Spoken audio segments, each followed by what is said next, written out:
these.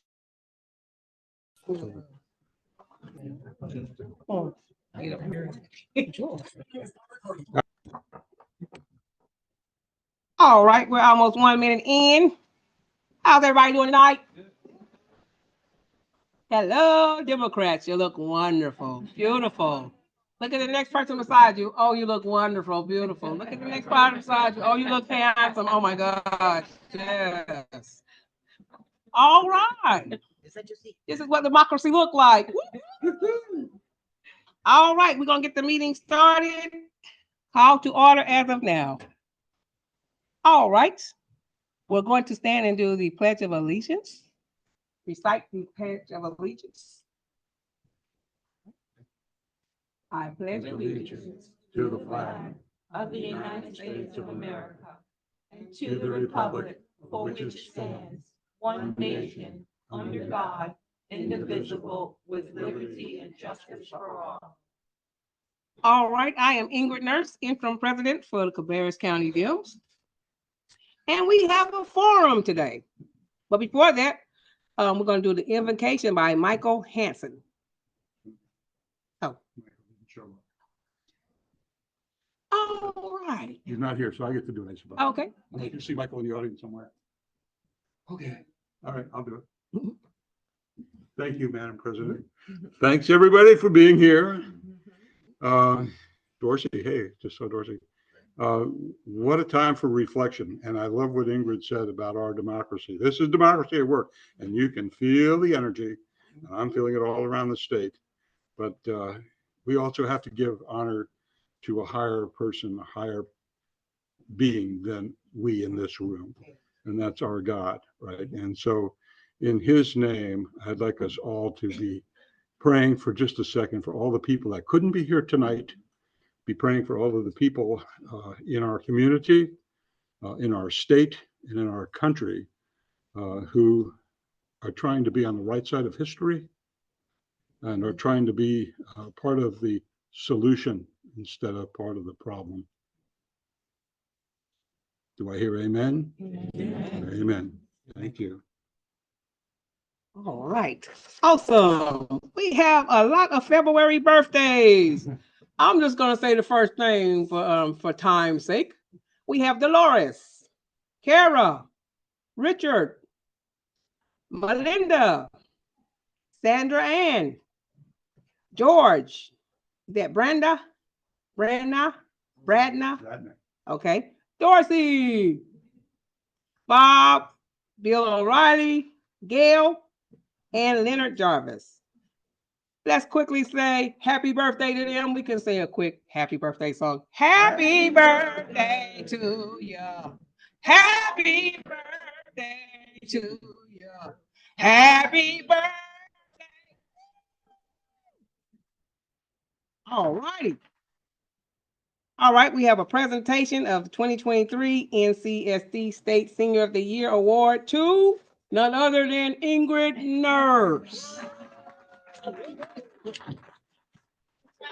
All right. This is my privilege to present this award. It's been a long time coming. It was a couple of months before we actually got the award printed. I'm going to hold this up for the camera so the people out there can see it. Okay. Okay. Let me see your face. And Let me see your face. Okay, see you later. Okay. Okay, yeah. Yep. Oh, you're taking a picture? Yeah. All right. Okay. And the award says, presented to Ingrid Nurse, Senior Democrat of the Year 2023, for outstanding service to the seniors and citizens of Cabarrus County from the North Carolina Senior Democrats. Congratulations. Thank you very much.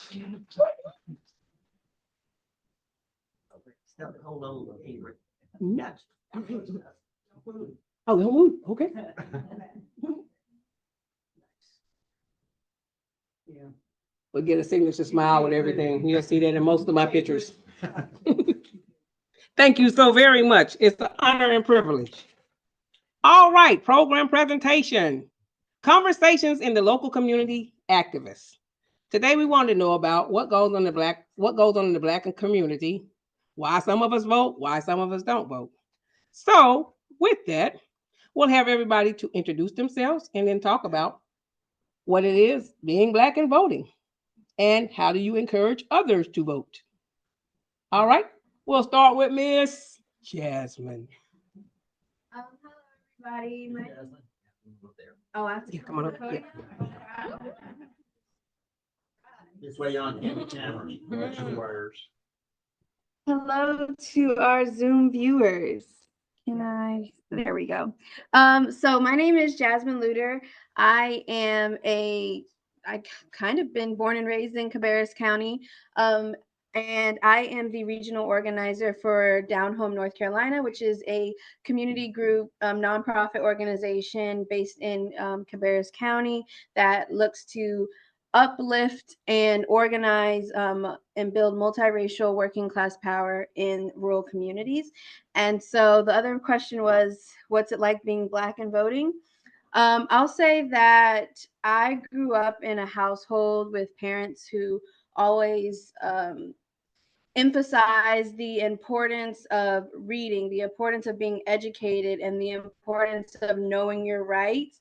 And so I've always just grown up knowing that when I turn 18, I'm going to exercise my right to vote. And so it's never been something that was ever questioned. I was never like, well, it doesn't matter. You know, I was always told every election matters. Anytime an election is going on, whether it's local, whether it's federal, you need to take part in it. And so because that's always been instilled in me, I do try to encourage people my age to also exercise their right to vote. And so for me, just being able to get out there and talk to people and be like, hey, do you know there's an election going on? Do you even know who you're voting for? Do you know what this person does sitting in this position? It's been really great for me to be able to have those conversations with people. And I do think that being the age that I am, it kind of inspires others to get out there and vote. So yeah, it is. So I guess the question is, how is it? It's good for me. It's like I said, it's inspiring, and I try to inspire others to exercise that civil duty. So how's it going for your age group? What is your age group? Should we ask you that, Miss? So I am 23. I will be 24 this year.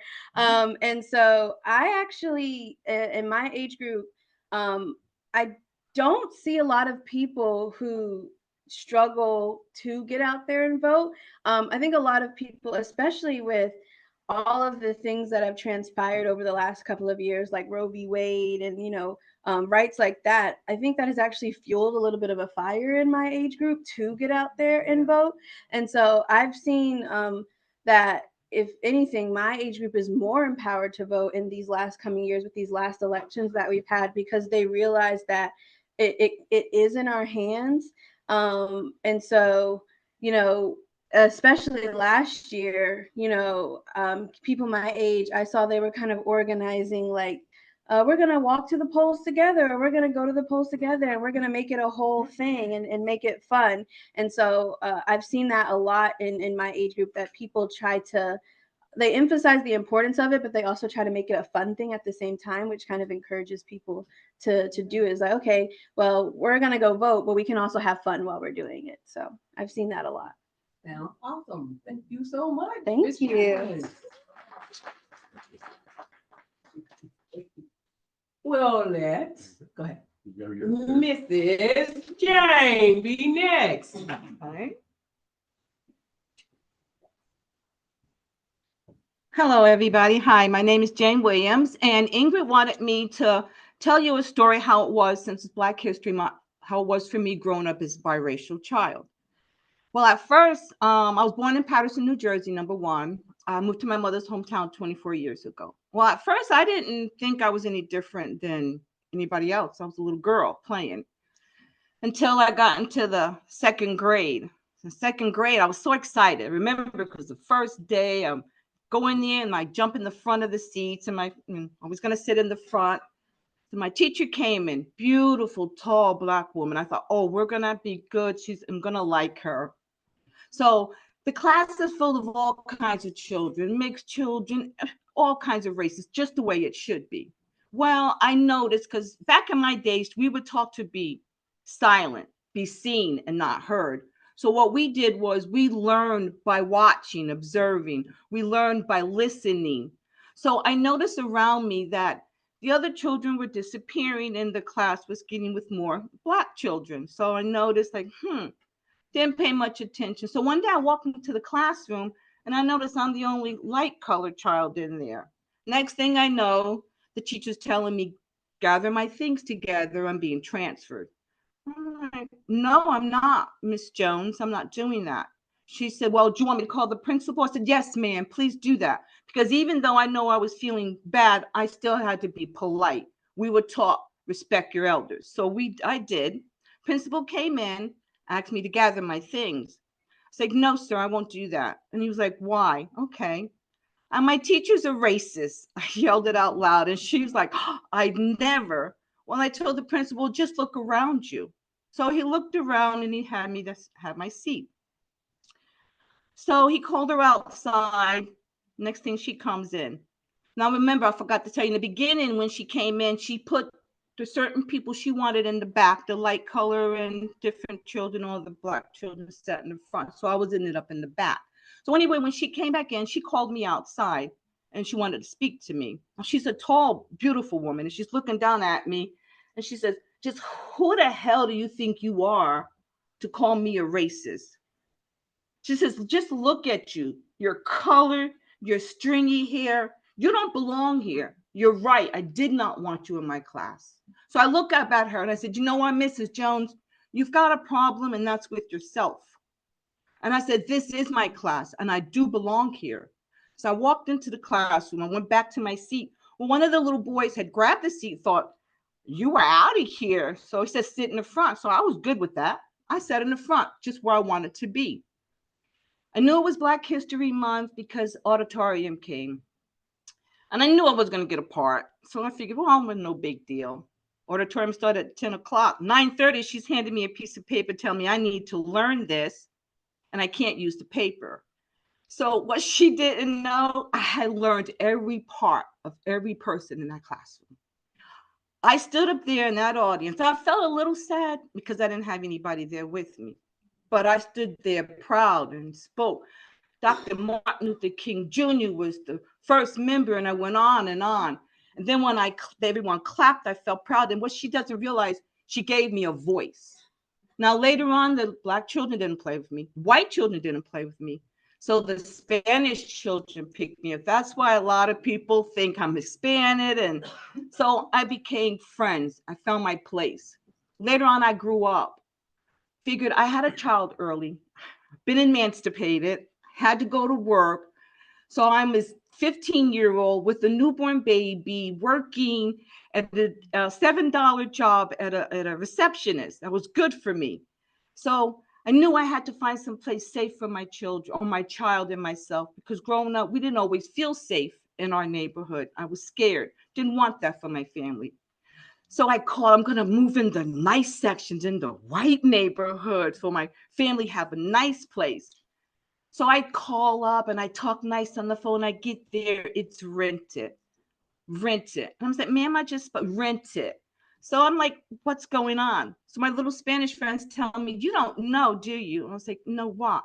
She said, Jane, when you talk on the phone, you're a professional. You sound like you could be white. But when people see you, they see your dark hair, they see your olive color skin, you're not wanted in their neighborhood. So I said, I can fix that. Why not? So I went home and I colored my hair blonde and I straightened my hair with a hot comb. A hot comb is a comb you literally put on the stove and you burn straight your hair. Then I looked in the mirror and I was like, maybe if I stay out of the sun, I can lighten my skin. But I looked in that mirror. I didn't know who the hell I was. Then I looked at my child who was darker than me. I said, I'm trying to fit in with people who will probably never, ever accept me for who I am. So I colored my hair red. I embraced my curls. I went out and found some place where I belonged, where my children would belong, where we fit in. And we did, and we were happy. Well, eventually Patterson got bad in the Apple and we moved up here. But at the end of the day, I realized no matter what happens in this life, to thy own self be true. Thank you so much, everyone, for listening. I'm sorry, I have to go, guys. Thank you. Thank you. Thank you. Thank you. All right, sir, yes, you're next. This is Mr. Dr. Bankhead Jr. Whoop, whoop. I hope I answer this question the right way. I vote because I grew up in a segregated society. I went to a non-integrated school, went to a non-integrated college, and that's the reason why I vote. So I'm gonna make mine short.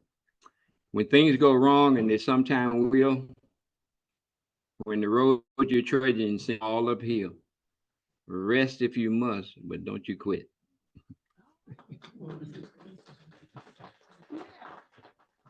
Are there any questions for our panelists? Our forum? Any questions? I have one. Yes. For Dr. Bankhead. Yeah. Here. That's right. Mhm. Thank you. Good evening, everyone.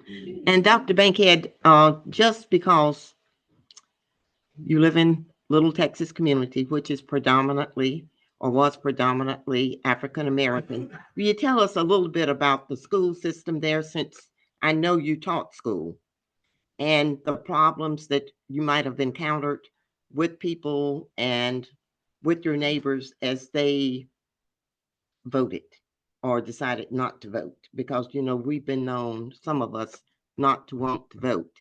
Can you just elaborate a little bit on that for us? Up here, please. Thank you. Thank you.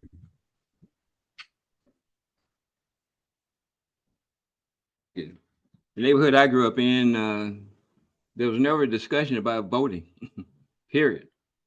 When voting time came around, someone would come to our neighborhood and say, let's go vote.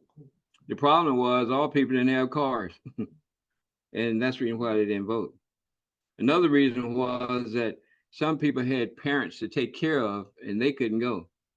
However, there were some people who walked to vote. And that's the type of neighborhood I grew up in. Times have changed a little bit, but I am always reminded of this. Things will change, but things will remain the same. It's like the things we're going through now. But the neighborhood I grew up in was predominantly Black. There was no white neighbors in the community that I grew up in. The first time I saw a white person in my neighborhood was a person driving a taxi cab. The next white person I saw was driving a bus. The next white person I saw, those are the only people I saw. And you say the only time I would see a white person was whenever I would take my father's lunch. I was working in County Mill to take the lunch to him. And let me share one experience. When I would take my father's lunch to give to him, he worked at County Mill and he drove a truck. And my father told me you have to go in the back door. You can go in the front door. Okay. And he said, remember, you can't drink from the water fountains either. And I said, okay. I said, well, how would I get to you? If I'm going to bring your lunch, how would I get to you? He said, knock on the back door and tell the man you brought a lunch for your father. And then I'll come and get it later. So I asked my father, how would you get your lunch if you can't go in the back door? How would you get it? He said, the only thing I do is knock on the door and then they bring my lunch. That was the type of neighborhood I grew up in. Even today, our neighborhood is still predominantly Black. Things are changing, but most people are moving into my neighborhood are Hispanics. Most people who are building houses and so forth are Hispanics. Most people who are doing a little bit of everything in my neighborhood, they are Hispanics. And you might say, well, what happened to the Blacks? The Blacks are still there, but they're getting older. And they can't do a lot of things. Some are sick, elderly, and so forth. But that's basically the type of neighborhood I grew up in. You had a question for us? Okay.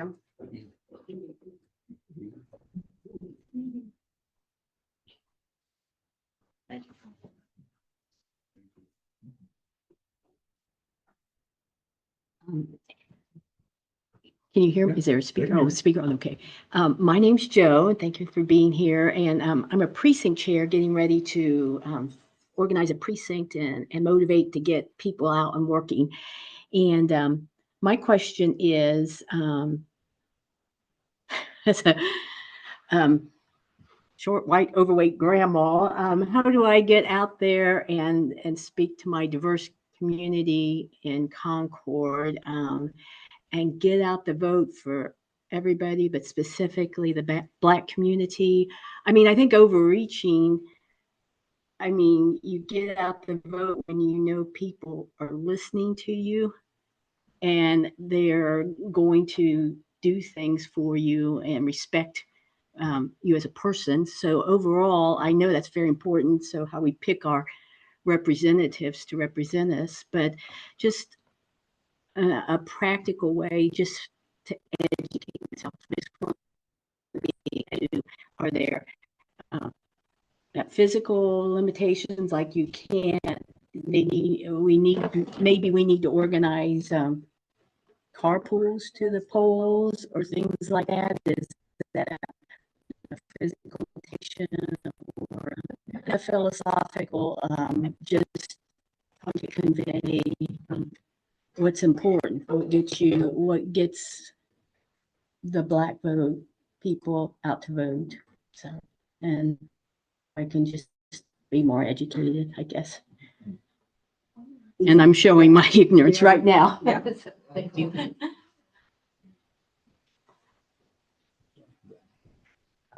So what I would say for that is, if you're coming across a group of people who have previously never voted or felt discouraged from voting, or just kind of, it just hasn't been, or maybe they just only vote in the presidential election.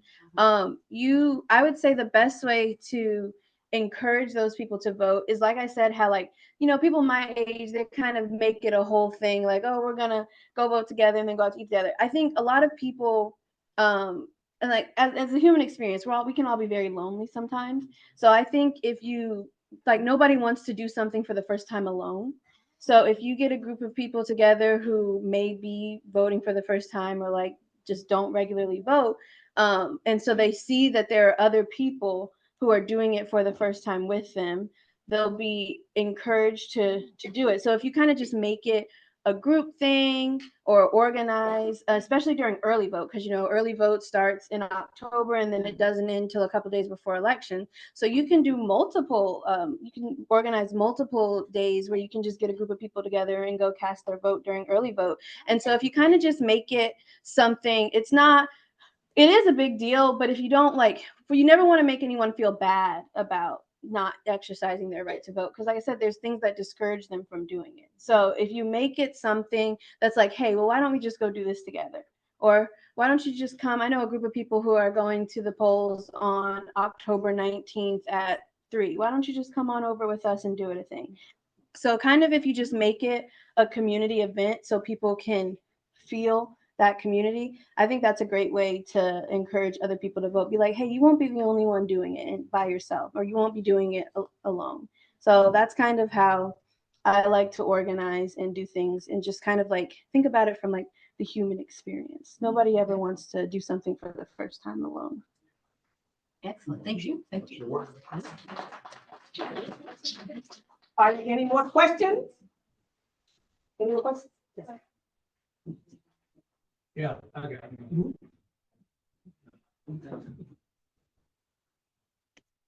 I'm just interested, Dr. Bankhead.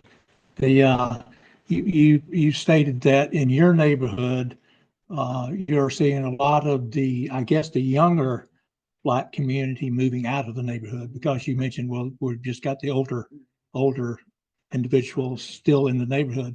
So I was just wondering, where are the younger citizens, the younger African Americans in your neighborhood? Where are they going? Are they now able to, are you seeing mobile upward mobility, or are they just moving out of the county, or what's your feeling on that? Speak here. Yeah.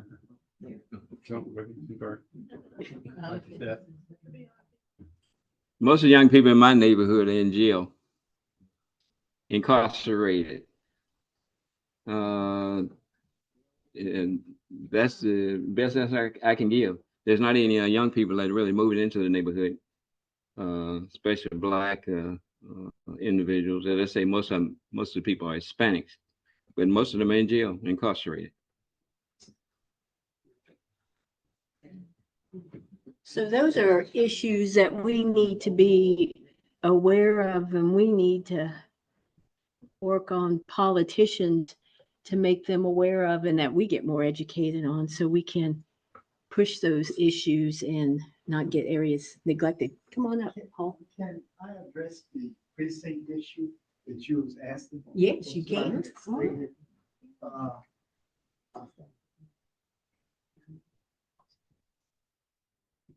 My name is Paul Taylor. I'm with the African American Caucus, second vice chair and precinct organizer as well. What it is, when it comes to precinct organizing, you must build trust within your community by either phone banking, knocking on doors, having events, because this is a relational thing. It's not about just going out there and knocking on the door at a certain time of the year or just to get out to vote. You must build the trust within your community. Me and Michael have been several places in several counties trying to organize chapters. We're finding out that they are pushing back because they don't trust us. We don't know you from Adam or a can of paint. So as we continue to build the relationship, now they're warming up. Actually, we had a county say we are now family because we done went down there so many times. But it's about a relationship. One insurance salesman told me the law of averages is 7 touches. But then I said 7. He said, oh, now it's 5. So if you hit the door 5 times, 3 times, you might get an answer. So you just have to keep hitting, and they'll come around, and you'll change their mind because now I trust you. I understand you. I love you. Now you're my family. Thank y'all. Thank you.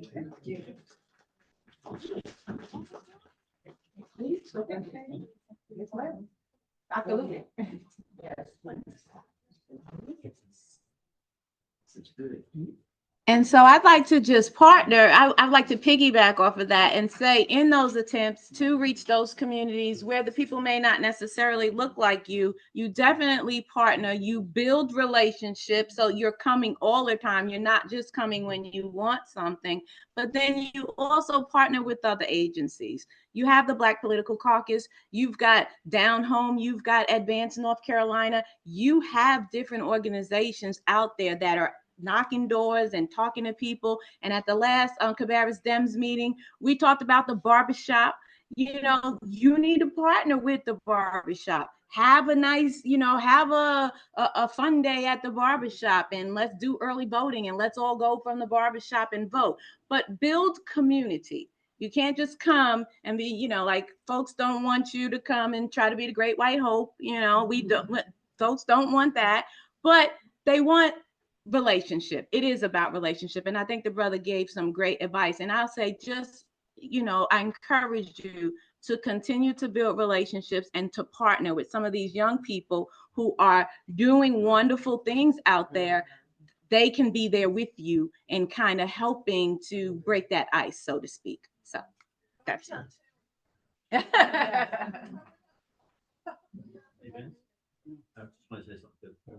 Hey, Mike. Yeah, Jay, come on. Mike, just said Hi, folks. My name's Jay Boyer. I used to be the president of this chapter. Due to family circumstances, I had to step down. So I want to thank Ingrid very much for stepping up and getting us through the next year. One of the things that I did do when I was pounding on doors was people were like, well, what do you want? And I'm like, well, my name's Jay Boyer. I'm the precinct chair for this area. I'm the senior Dems president. and I'm not here to sell you anything. And as soon as I hear that, they're like, what?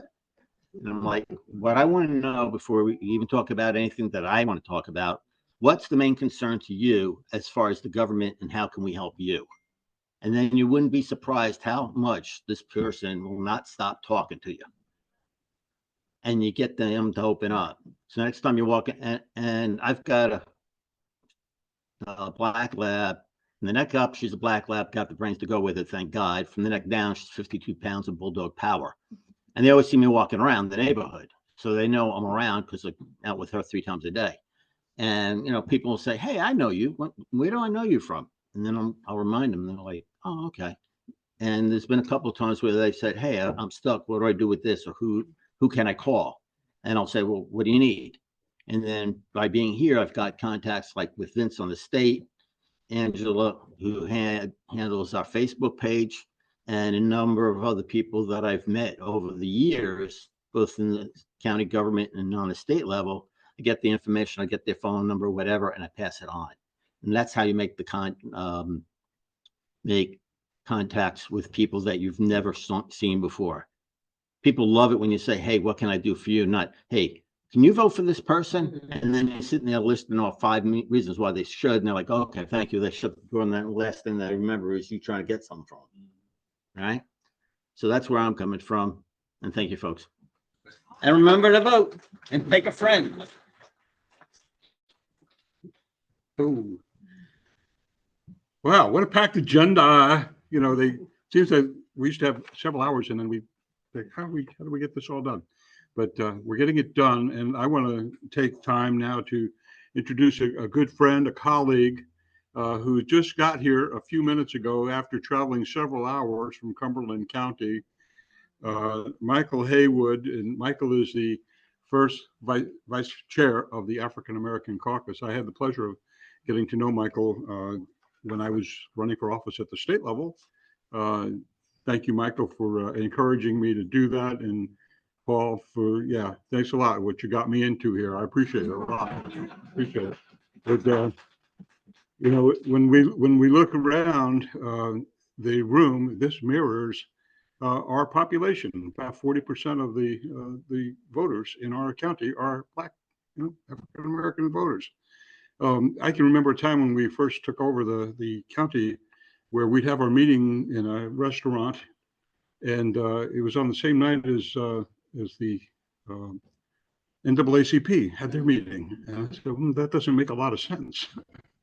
So after some time and a little bit of effort, we changed that up and we moved our meeting to Thursday. NAACP still has a meeting on Tuesday, which means a lot of people who are in this room don't have to leave that meeting to come over to this meeting. You can be here from the beginning of the meeting, and that makes a big difference, right?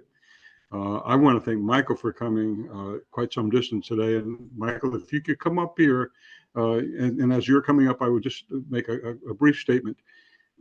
34, Senate District 34 is in play. And Michael's here to tell us that the African American Caucus can get a lot of votes to push us over the top to make sure that we can get that supermajority, break that with Dr. Lauer in 34. There are 3 assembly seats in our county, 73, 82, 83. Guess what? All Black women who are running for office. There are 2 county commissioner jobs available. In case you don't know it, Ingrid Nurse, our president, interim president, is running for county commissioner. Right? This is our opportunity to make a difference and show America what democracy looks like, regardless of color, regardless of age, regardless of gender, regardless of orientation. This is America. And I am so proud today to introduce Michael Haywood, who will tell us about the African American Caucus and their efforts to help get these votes in for us. Thank you. Michael, stage is yours. Thank you, Dan. Cabarrus County, thank you for having me. It is my pleasure to be here. I said to travel these many hours to get here, but hey, it's worth it. As Vince said, I'm the first vice of the African American Caucus in North Carolina. Our job is to get not only African Americans out to vote, but it's also our job to support African American candidates who are running for elected office. We're also here to help the county with getting your precincts organized. If you don't have, there's some counties that have all theirs organized, and there's some that just, yeah, I ran into one county that has 19 precincts and only 2 of them are organized. So we have our hands full. Let me ask you a quick question. November 8th, 2022. Take a wild guess of the significance of that date. Close. No, it's the day of the election. But in terms of African American voters, that is the last time they've seen an elected official in person. And that's one of the reasons why we have diminishing turnout amongst African Americans coming out to vote. We don't go to where they are. They have, for lack of a better term, they have lost faith in the Democratic Party. They don't see the representation in their higher office. They don't see people that look like them. They do not see the systemic changes that we often promise African American voters. One of the things we need to do, if we ever hope to get African Americans back out to the ballot box, we need to, one, figure out what their needs are. Now, I can give you the broad strokes, economic improvement, healthcare, schools. However, there are specific issues in different communities that are different from county to county. So I'm not going to sit here and try and sell y'all the broad strokes of what we need to do to get our African Americans out to vote. What I am going to say is we need to work to talk to our voters. And I don't want to seem like a separatist, because I am focusing on mostly African American voters here in my role. But this goes for every Democratic voter that's out there. We need to figure out what their particular issues are. And if you're an elected official, if we trust you with our vote, you need to be accountable back to us. How do you do that? Well, when you're elected and holding them offices, you need to come back. We give you a list of things that we were looking for you to do. You come back and give us a report on what you're doing. One, and look, we can't expect our elected officials to have a magic wand and get everything and just fix everything once they're up there. But what we can expect them to do is when they are up there, they come back and let us know the progress. If we ask you, say, hey, look, we need this money for this school that's being run down. All right, if you can't get that money right away, okay, then why not? What are the roadblocks? What is it that the senior Democrats can do to help you get around that roadblock? If you're not letting us know, then the optics are there. It doesn't look like you're doing what you're supposed to be doing. And it's our job, not only as African American Caucus, as the senior Dems, the women Dem. I don't know if you have a men club. There's a men club in some of these counties, that we have to hold our elected officials accountable. Once they're held accountable, once they're held accountable to us as the voters, then we can start seeing more of that's what we do, start to instill the trust back into the voters, especially African American voters. Before I was elected to the position of first vice, I was appointed regional director in the Sand Hills area. Since 2012, African American voter turnout has been dropping. I have 11 counties in my district. I did not have a single county, not one, that had voter turnout over 42%. I actually had a county whose African American voter turnout was 22%. We as Democrats cannot expect to make any significant gains in the General Assembly at those rates, and they're steady dropping. Now we have this primary coming up, and I hope everybody gets out. As I like to tell people when I'm out speaking, when you go out to vote, don't vote alone.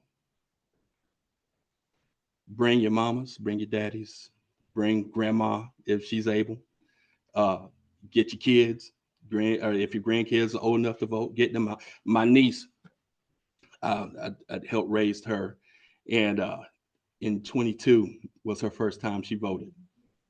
I literally held her hand from the time she checked in to the time she got to that booth and cast her ballot. And when she came out, grinned from ear to ear. First time vote. She was so proud. And I was proud for her because that was an important day for a young person. We need to start being involved or start being intentional with getting our family members and friends back out to vote and start holding them accountable too. Because what we do a lot, I don't deal with politics. Well, rest assured, you don't do politics now, but politics will do you later. and rest assured, when it do you, you ain't gonna like what happens. So it's best that you get out there and come out and vote. So I'm not going to hold you much longer. But one of the best ways that I can say that if the caucus can help you here in this county is we need to form a chapter. One of the things that we're doing is we're forming chapters in all 100 counties in the state. And there's a lot of things that the caucus can do as an auxiliary to help your county get Black voters out. One of the things that we do is voter education, because there's a lot of things that's out there that people just don't understand about this political process. And and what we do is we provide that education. So it's not just for African American voters, for everybody that needs to know what's going on. One, in your General Assembly. Two, in these processes that we have for voting. So I will, and that's just short of a long list of things that we can do, but I'm not going to sit here and hold you up much longer because I got to respect y'all's time. But I am here. I will be here after the meeting's over. Anybody who is interested or knows some people that may be interested in helping to form a caucus here in Cabarrus. I also have my second vice president, Paul Taylor, here as well. He's our committee chair for precincts. So once we have a caucus established, he'll come in and establish their roles as far as helping getting the precincts out or helping to educate members in those precincts if need be. Do you have questions? You might want to ask the folks out in Zoom land if there's any questions out there. I wasn't even paying attention. Oh, my collar's all messed up here. Oh, Lord. I already sent pictures to Colette. Oh, Lord. No. I just look crazy right now. Oh, but if anybody here in the audience and in Zoom land, if y'all have any questions for me as far as the caucus, I am more than happy to answer any questions at this time.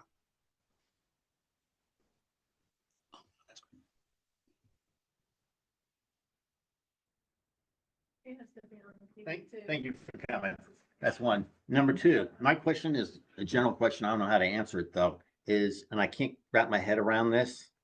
How come minorities are starting to back Trump with all the stuff that he's done? I can't wrap my head around that at all.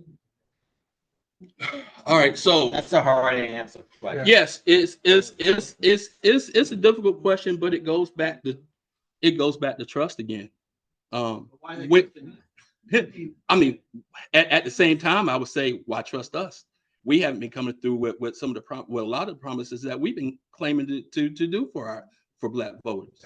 So I mean, as far as and I say this because I've been traveling these all these counties. I've been partnering with Dr. Kimberly Harding. She has a 30 county listening tour, basically doing just this, or having these type of meetings and asking the voters there what are the issues that are causing Black voters not to come out and vote. And this is one of the questions. These are one of the responses that we get. Democrats, Republicans, we see no difference right now. And, we trust our votes to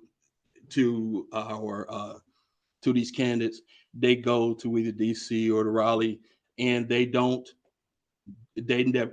come back they do not come through when we need them.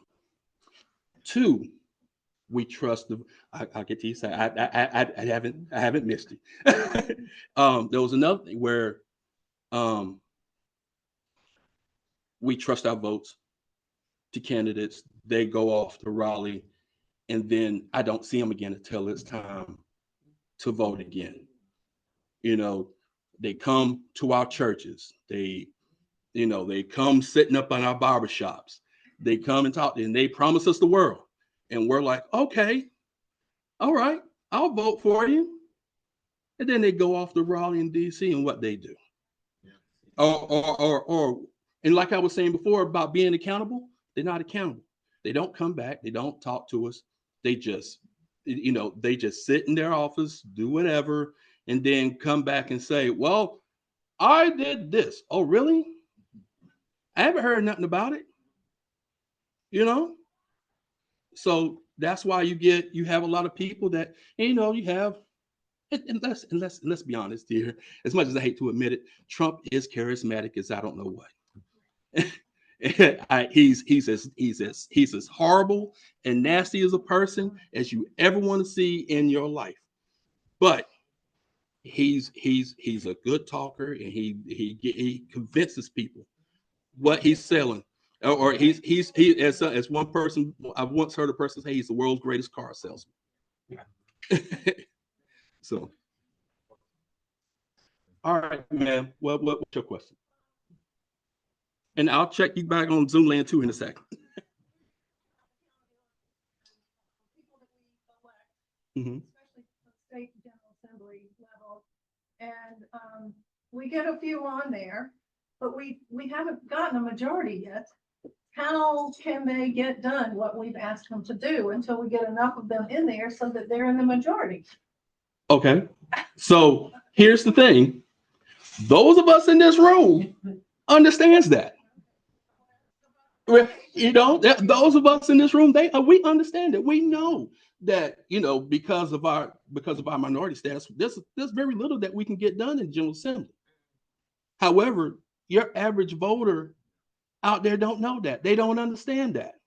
That's why I say that, on top of voter education, what's going on in Raleigh and DC, our officials need to come back also and explain why things are the way they are. And if they're not out there, if they're not coming back to these communities, and I mean all the communities, and not explaining why things are the way it is, they're not going to understand it. Then you're going to have some slick talker come in and I'll give you an example. There's I won't name names. I won't want to do that. But there's a county where their House district representative, he's a Republican. He came through and he did one good thing for the Black community in that county. And the voters, and he's been riding that wave ever since. Because we as Democrats haven't come in and explained, all right, yeah, he did this one thing for you, but what has he done for you lately? And we don't go in and explain, all right, what have we done for you lately? Because when it comes to, especially when it comes to elected officials in Raleigh, it's not just about the bills that they can or can't pass. They have connections within other areas that they can help, help you. All right, for instance, I'll use a personal story. My mother is on a certain medication that she needs, and the state literally ran out. Her doctors will say, her pharmacist will say, we don't carry this particular medication. So I went to my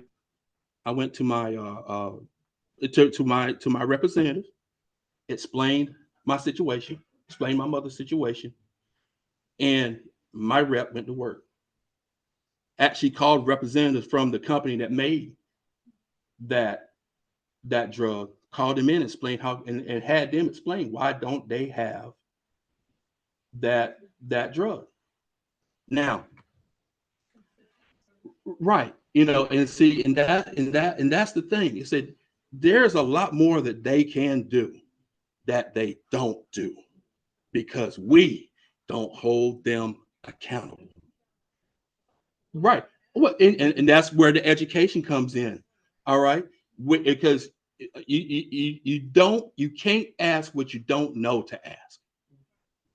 So we come in, we educate you on, hey, maybe you might want to talk to if you say, hey, I got this issue going on, talk to your representative about that. They know who to call to get that done. But all right, so that because I'll get on my soapbox and stand. Okay, hey, I'll be here. We're gonna hang out after the meeting's over.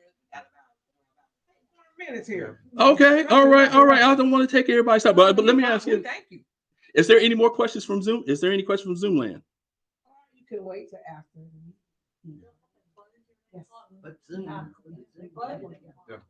All right. Okay. Let me get out your way. Thank you. All right. Next on our agenda is the minutes from January 11th. Vanessa Jones is not here. They're in the records. They're in the records. Okay, got you. And the treasury report, we got that, Miss Maureen. Come on up right quick.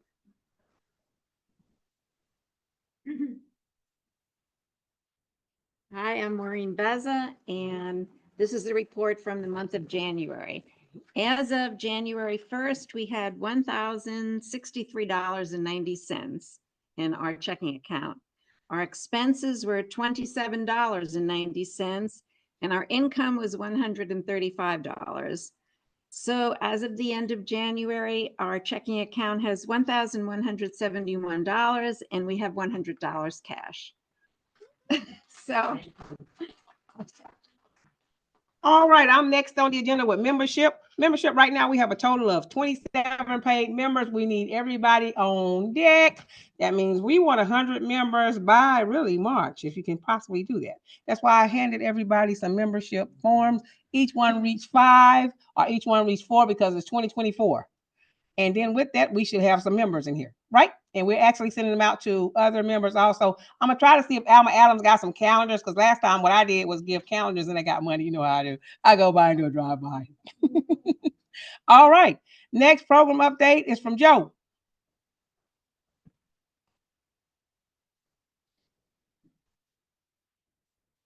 Okay, thank you. First off, as a program VP, I want to thank Dorsey and Ingrid for an excellent program and for our speakers.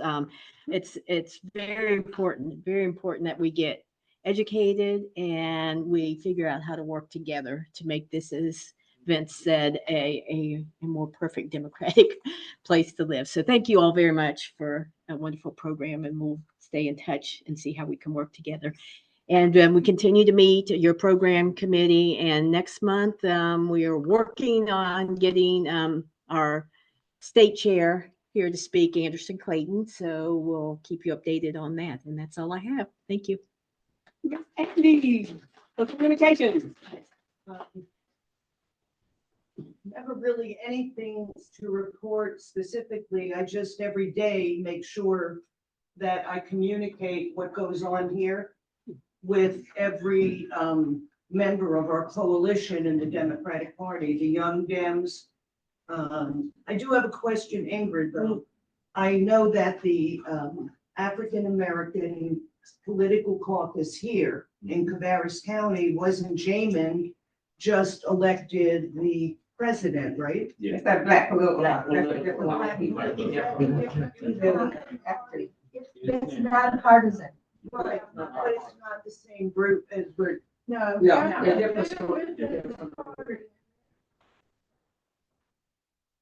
Okay, because I was wondering why Jamin didn't come to this. That's why. I understand. Okay, thank you. I appreciate it. Mr. Vince, go ahead. Yes, okay.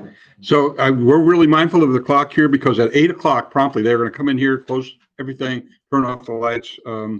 So I just want to confirm what we had talked about last month. The state NCDP, the North Carolina Senior Democrats annual convention will be held in Cabarrus County, in Kannapolis, at the convention center. And the chair, state chair of the convention committee is none other than Ingrid Nurse. So I want to thank her for stepping up and doing that. Having said that, she is going to be reaching out to a lot of it because you are all going to be ambassadors for this county to the rest of the state. As they all come in from Raleigh, they come in from the western part of the state. They're all going to be coming here, and they're going to be watching how you guys are doing it, right? And kudos for doing it. August 30th is the date. It's right a week and change after the national convention in Chicago. So we will have some speakers coming in, and I won't tell you who they are just yet, but they'll be coming in from that convention. We'll have Council of State, we'll have other folks from from Raleigh coming in, and we have a secure location. There's a police station right there in that building, if you're not familiar. What is that? The Laureate Center. Yeah, the Laureate. Yeah, yeah, you're familiar. Yeah, it's secure. It's convenient to the train station for people coming in from Raleigh. They'll be get a train. They're here. Anyway, I want to just give you all a heads up that some of you are going to be getting calls. For those of you who are precinct leaders, how many precinct chairs in this room? Right. The 17th is coming up. Thank you so much, Wendy Wood, for putting it all together. Unbelievable amount of work. So, this room just radiates with a lot of people who have a lot of energy and are getting a lot of things done. And we are going to win. We are going to win big. And Donald Trump is going to go to the ash bin of history where he belongs. And he is done. So, yeah. So I know that Ruthie, you always ask, when is our next meeting? It's the second. I know you were the second Tuesday of the month of March, and yes, our second Thursday, right? Because we moved it to Thursday, yeah, March 14th. And as Joe said, Anderson Clayton is our invited guest, and we expect her to be here. Thanks, Dorsey, for making all of that happen.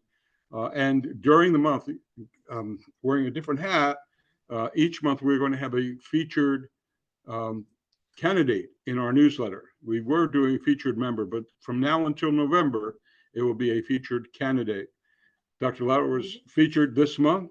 We have candidates for 80, 82, 83, 73, county commissioner, Every month, you'll be able to get a little bit more information about each of those people.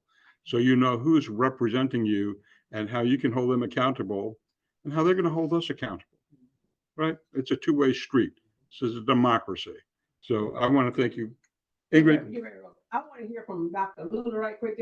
You are our featured guest. Can you just give us a little 1 minute or something on that order? Yes. Want to hear from you? Okay. As you petition for our vote, we work for you to get you in office.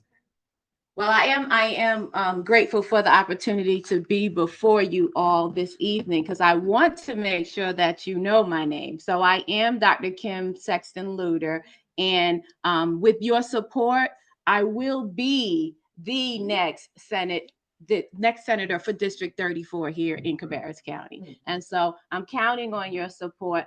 I'm already planning to be there. So now we just need to do the work to get there. And so remember the name Kim Sexton-Lewter. And when I am in that seat, you can hold me accountable. I absolutely will be accountable to you all, to my constituents, to the residents of Cabarrus County. And I just want to tell you a little bit about myself.